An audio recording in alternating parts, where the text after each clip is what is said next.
Okay. Yeah.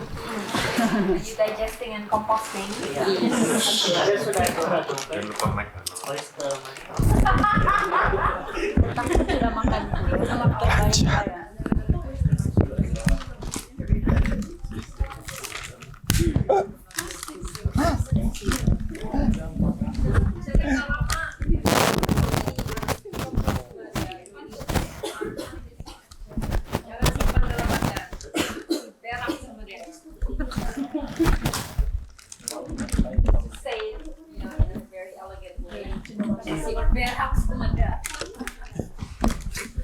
Shit on it.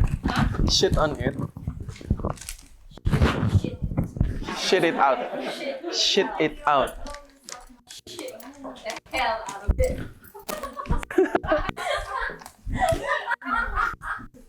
Wow. Shit the hell out of it. Alright. Welcome back. Selamat kembali. I think Yanti, you should move one space because I cannot see you. You cannot see.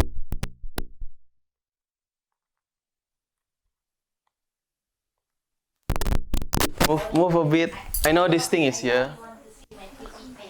Yalah. What was it just now, Sophie's trend? How to relate? We are relational creatures. We are relational mushrooms.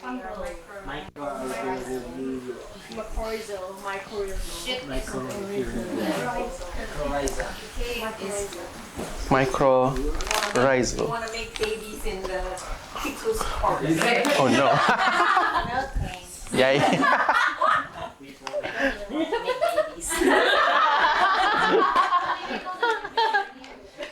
Kayak kamu.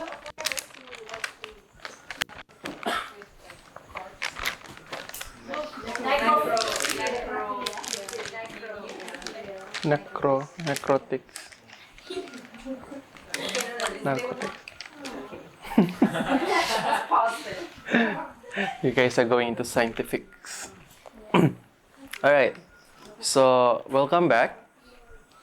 I know it's a bit late, but yeah, bear with it. Hang in there. I'll try to make this session as exciting as possible.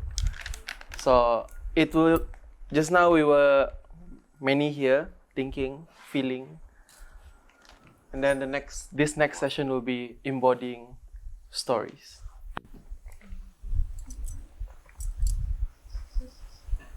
So once upon a time,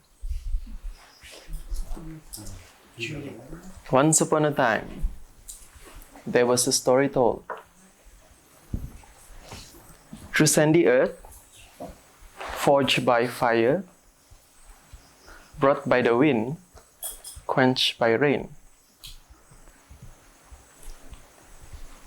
Pada satu masa,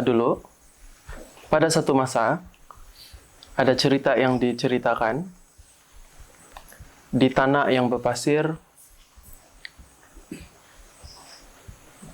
dipanaskan oleh api, dibawa oleh angin, dan dibasahkan oleh hujan, dibasahi hujan.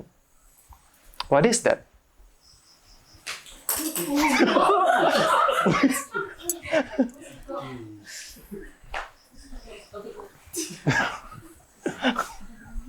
So what is that? Nyamuk. Bukan nyamuk. So once a story going through a sandy earth, forged by fire, brought by the wind, quenched by rain, is a scene. A seed. Scene. A view. Seed. Is it dune? From dune? Dune. D-U-N-E. Desert. Sands. So sandy earth and forged by fire is a desert. So the story is brought from a dry place to here where it's raining. So pembukaan je. But there is the opening. Usually that's how we listen to stories from an opening, but told by tales. But what is a story? Just now we had ecological storytelling. Right now I want to ask, what is a story? Where do you find stories?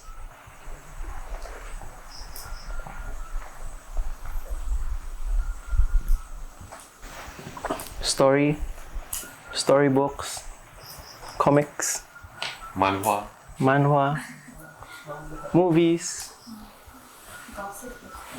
gossip as well. Bible. So stories. Family.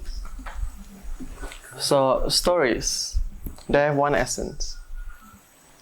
Although like from the past, you see how story from the past, when story from the past, an event happening in a place, who tells them? Who are the storytellers in the past? They can be told by priestess, telling stories to the tribe. Or the story can be turned into bard, traveling to different land, telling story through songs. And there is also, everyone can do this. In the past it was letter. You write letters. You send your story to your friend. Hi, how are you doing? What's happening to me here? Now we have emails. Paling senang, that's WhatsApp. The most simplest, I would say it's like the fastest storytelling that a story can go by digitally through WhatsApp. But story have always been used like priestess telling the tribe, bard traveling through distant land. As long as there's ears hearing, there's mouth, there's someone telling the story. There's a medium. It's a medium to tell a story or to teach. Priestess tell story like what happened in this place. Why can you not do certain things? A story can be a warning. A bard traveling, telling stories what happened to different kingdoms. Kalau sini apa? Kalau kita bercerita di sini, apa teknik penceritaan kita sebagai seorang, I don't know, kadazan, dusun, ataupun sebagai seorang sabahan? Apa teknik penceritaan yang kamu tahu? Siapa pernah dengar cerita Pungguk dan Bulan? Cerita ada satu cerita dulu yang anjing dan kucing dia akan kasih minum arak. Lepas itu banjir. Karena kasih menari. Ada buku cerita. So itu salah satu teknik penceritaan menggunakan buku. Jadi, oke. Buku cerita, stories, cerita. Kenapa dia boleh relate? How do they relate to everyone? Like just now kan, we relate to each other. We relate. Storytelling. Ada scientific. You want to hear some more scientific terms? Story, bila kamu dengar cerita, dia kasih timbul neuropeptide oxytocin. Yaitu, ya, dia lihat. Kalau saya menipu pun tidak orang tahu nih kan. Neuropeptide oxytocin. Dia dikenali sebagai hormon cinta. The love hormone. Dia buat kita relate to each other. What was I trying to say is, so neuropeptide is like empathy. So you relate to each other through stories. For example, kau tahu kah siapa kan dia begini-begini pak? Let's say someone tell gossip to you about someone, your close friend. What will you do? Kalau ada orang bergosip, kawan kau yang paling dekat, apa yang kau buat? So dia ada satu fungsi cerita, like gossip macam tu. Dia kasih link kau punya neuron di otak. Dia buat kau macam mau ambil action. Kau mau cari, betul kah tu? Terus kau tanyalah, betul kah kau buat macam ni? Ataupun untuk orang yang kamu jumpa besok, kau sudah cek, oh ini pula dia. So dia sudah instill itu apa yang tuh news yang kena bawa tuh. So itu sih yang dalam kau punya hati yang macam ingat-ingat bah. Ingat-ingat. Okay. So one more thing before I go for the video, because saya akan tunjuk satu video yang kena sambung-sambung tentang penceritaan. Tapi sebelum itu coba semua tutup mata dulu. Tutup mata. Angkat tangan kiri. Taruh di depan. Oke, saya mau di depan lurus ya, di depan. Saya mau kamu bayangkan di atas kan ada pisau yang tajam. Tajam betul. Terus tuh pisau jatuh di tangan kau. Apa yang kau rasa? Kamu tarik. Siapa yang pernah terluka bila memotong? Apa yang kau nampak bila ada pisau lalu di kau punya jari? Apa perasaan yang kau rasa? Panik. Okay. Okay, open your eyes. Siapa yang pernah rasa yang terpotong tangan pakai pisau? Ataupun pernah cedera? So, bila ada yang cerita cakap, bayangkan ada pisau yang terpotong sini di tangan kan? Adakah kau rasa itu perasaan balik? So, itu dia yang saya research, dia lebih kepada macam, dia release dopamine, ya, dia help body to remember. Dopamine, dia tolong body untuk ingat, experience pengajaran. Tapi experience terpotong tangan ataupun terbakar. Ataupun experience luka secara dalam ataupun secara luaran, eksternal ataupun secara internal. Siapa yang tidak pernah rasa? Semua pernah rasa. So, itu adalah satu efek dopamine kepada otak lah. Alright. So, embodied storytelling ini, seperti tadi, bila kamu ada perasaan, bila mendengar cerita, kau dengar itu cerita, kau rasa itu cerita, dan tapi cerita-cerita dia bukan melalui, macam saya bercakap sekarang di depan. Dia ada banyak form yang lain. Dan ada beberapa video yang saya compile, dan dia akan menunjukkan beberapa teknik penceritaan di pelbagai budaya. Ada beberapa budaya, dan ada juga yang cerita dia berkaitan, connected dengan kita. Hula is the heartbeat of Hawaii. Why? So the first one is this one. The ladies tells their story. The ladies in Hawaii, a group of ladies, tell their stories of the past.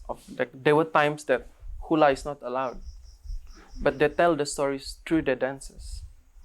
So one of the form of storytelling that I watched, and then the second video will be about a tribe in Japan.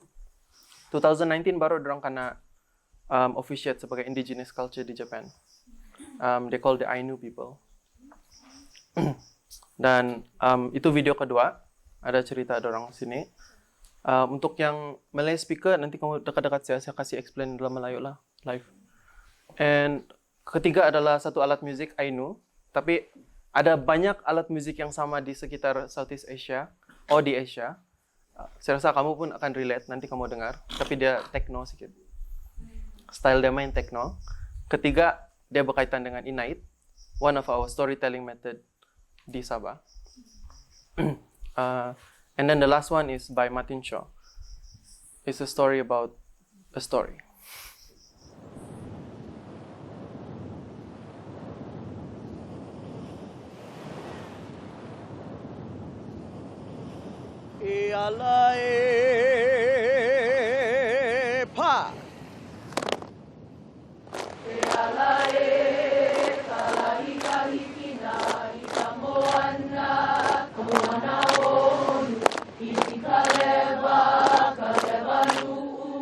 Ikahikina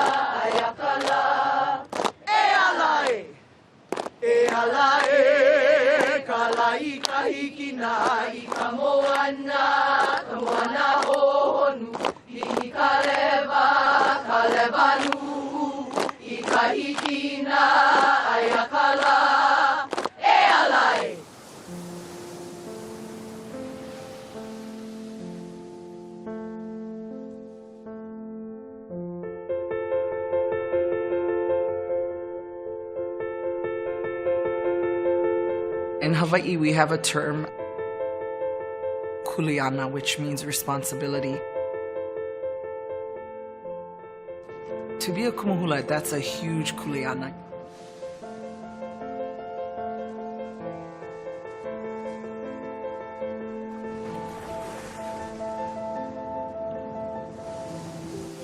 The Hawaiian people did not have a written language, and it was the hula that kept all the stories alive.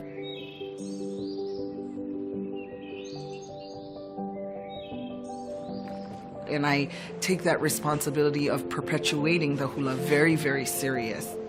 It's your one song of the night. You're only dancing one song. People say, is hula a pastime? Is it a hobby?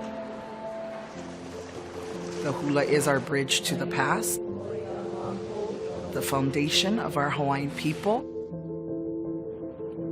It's my life.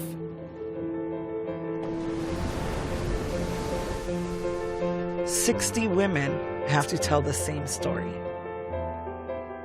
So we have to dance as one, think as one, our souls need to be as one."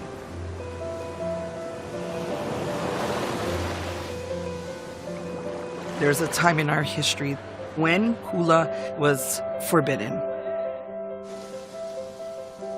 That was a sad time in our history. But King Kalakaua said, the hula is the heartbeat of the Hawaiian people. So where there is Hawaiian people, there needs to be the hula.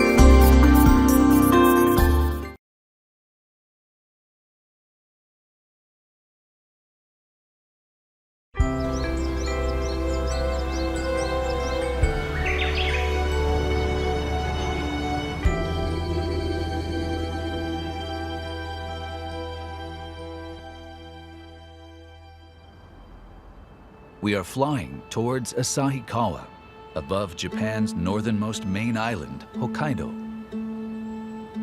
In the foothills of Mount Arashi is a place that is sacred to the Ainu, the indigenous people of northeastern Japan, people who feel an intimate connection to the natural world. 3 women who often gather here are trying to uphold their spiritual heritage. マレウレのマユンキキです。名前はレクポです。私はヒサエと言います。グループ名の意味は、マレウレのマは止まる、レウレウは羽ばたくで、止まってひらひらっていうことで蝶々の意味です。うさえれいえれうさおいうさおいうさえれいえれうさえれいえれアイヌの歌に関してはなんかフレーズ的にもあれですね、重なることとかいろんなことによってやっぱりその多分トランス状態って私たちが一番なってるんですよね。なので本当にどこを誰が歌ってるのか分からなくどんどんなっていく、その自分がもうどの位置にいるのかっていうのがだんだん分からなくなってきたりとか、これで合ってるの、自分がここで歌って合っているのみたいな感覚になることもありますね。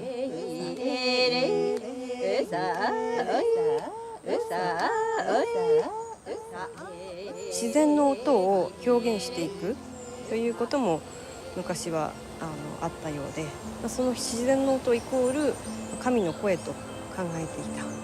自然を観察するということが多かったのかなと思うんですね。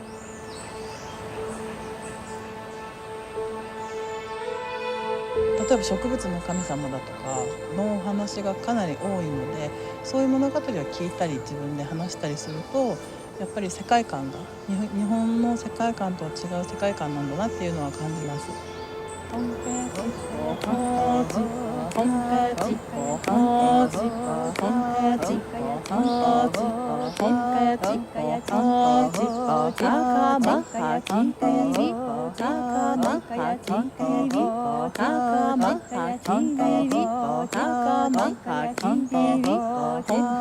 この今自生しているものに関しては、北海道で採れているものに関してはアイヌ語のものも多いので、日本語にない植物もいくつかあって、アイヌ語の名前がそのまんまついてたりもしますね。聞かせる、喜ばせるという気持ちも一つあり、またあと、自分も楽しいし、一番大きいのはこの自分たちの周りにいる目に見えないものたちにも聞かせるという気持ちです。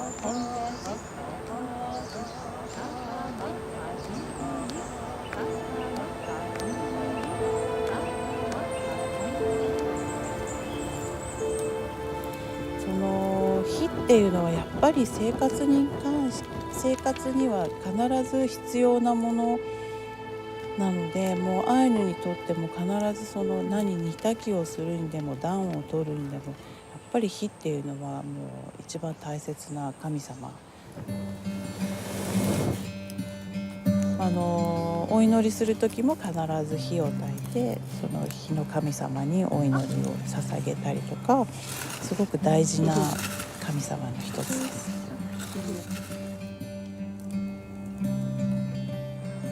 今現在旭川の中でいろんな活動している人が非常に少ないので、それをなんとか残し伝えていく。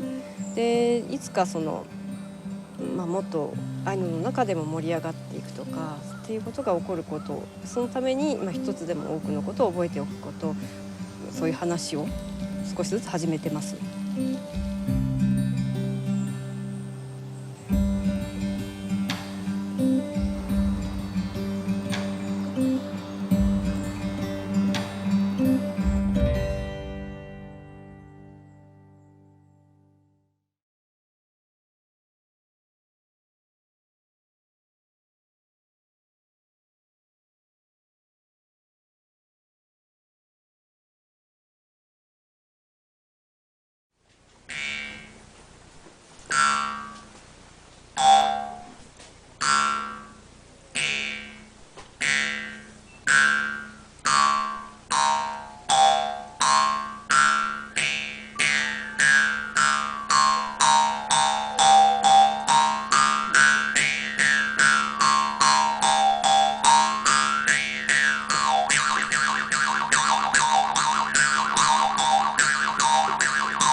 Ko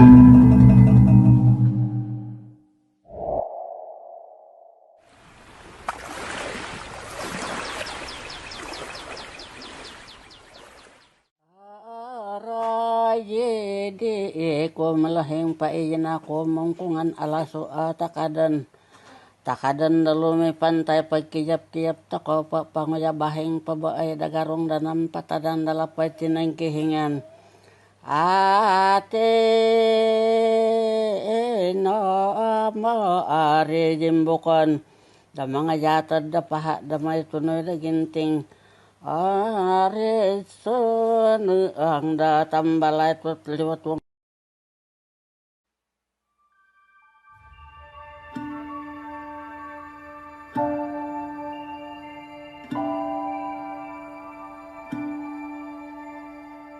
So once upon a time, there was a great kingdom.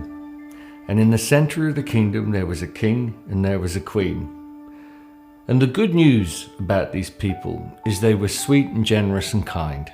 But at night, when they went to bed, there was a grief that hung between the two of them. And it was just very simple. The queen could not conceive a child. So one day she's walking through the deep old forest. And from that forest came an old woman. And she spoke to the young woman and said, "Why are you grieving? There's something melancholic in your heart." And the queen told her what the trouble was. And the old woman said this, very simple thing to do. You need to speak your desire. You need to speak your longing into a little cup, just like that. And tonight at dusk, in the northwest part of the garden, breathe your desires and longings into the cup, give it language, and then flip the cup onto the dark soil. In the morning, when you come back, pull the cup up, there will be 2 flowers. One is red, the other is white. Whatever you do, said the old woman, eat the white flower, not the red. And with that, she's gone. I don't know why it is in our life we do this, but we do it, even with the best advice in the world. As her hand moved for the white flower, it could not help but flip in the air to the red, and she guzzled the red flower down. Instantly, the queen recognizes she is pregnant.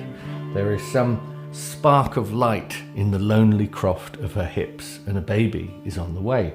9 months pass. It's a dark night, it's a rainy night, and they're in a little tower. There's the midwife, the doulas, the old women that are singing the 10,000 secrets that need to be in a woman's bloodstream as she's giving birth. And as she pushes the baby into this world, what scuttles out between her legs is not a child at all, it's a small black snake, what we call a worm. Now the old doula sees this freakish little thing, grabs it and throws it out of the window. Seconds later comes a beautiful little baby boy. From that point onwards, no one says a damn word about the snake. It simply never happened. Now the other boy grows up and he's healthy, he's in great shape, and he goes out on a horse looking for a woman to find as his bride. As he's moving through the forest, he comes to a crossroads. And at this crossroads, rearing in front of him, is this vast black serpent, steam from its nostrils, and it says this: older brothers marry first. He turns on his horse, he tries to go some other way. All day long, every crossroads he comes to, the serpent appears, older brothers marry first. So that night he goes back to his mum and his daddy, the king and queen, and he says, "Is there anything you didn't tell me about my birth?" And they say, "No." "Well, let's go and see the old midwife, see if she remembers anything." And the midwife indeed recalls that, well, there was the strange incident with the black serpent that we hurled into the forest. Clearly, this being has grown in strength, grown in power, and now is, looking to marry. And this is an amazing moment in the story, because the king and the queen said this: "We must make a room in our home for the serpent. We don't try and have it executed or assassinated or brought down by soldiers and mercenaries. We have to bring it closer.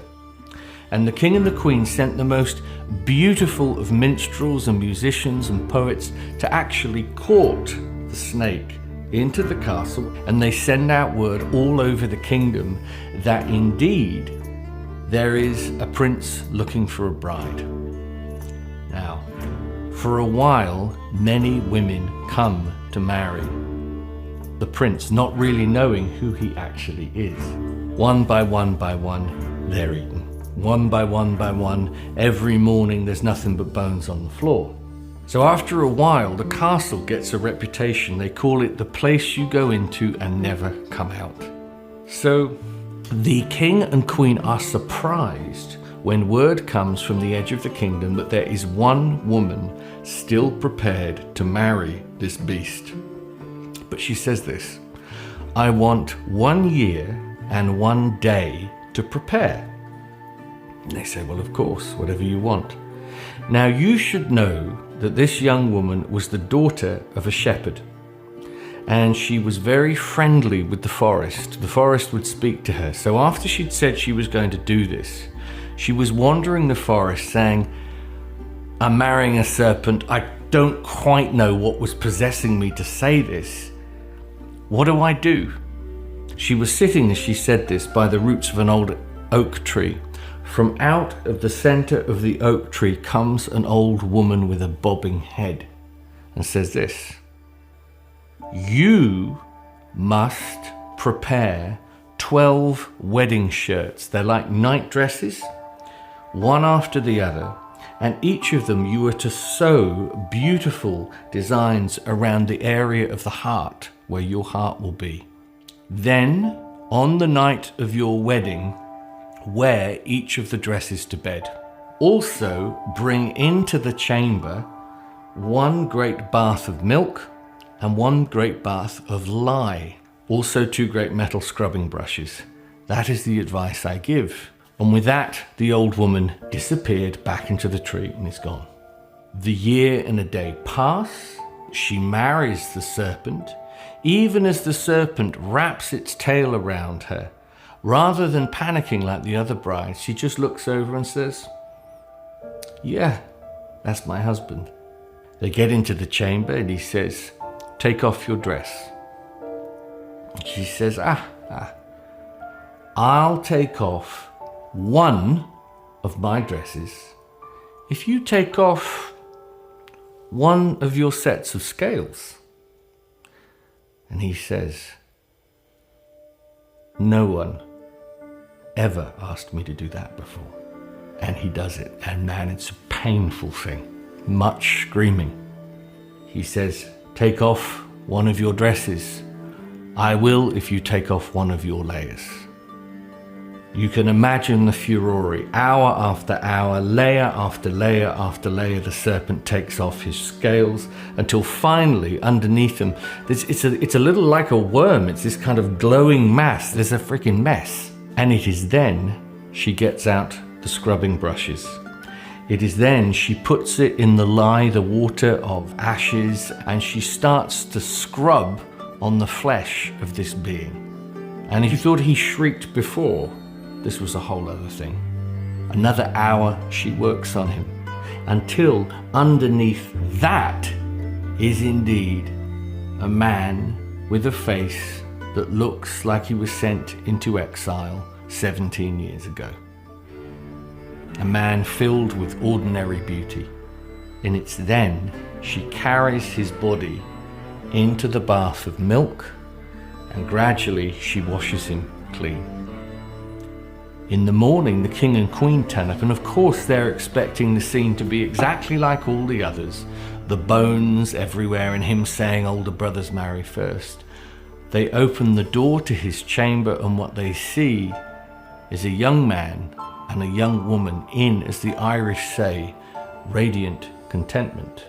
And as far as I know, to this day, in that kingdom that is inside you and everywhere else as well, there is a woman with an educated heart and a man that learnt to shed his scales.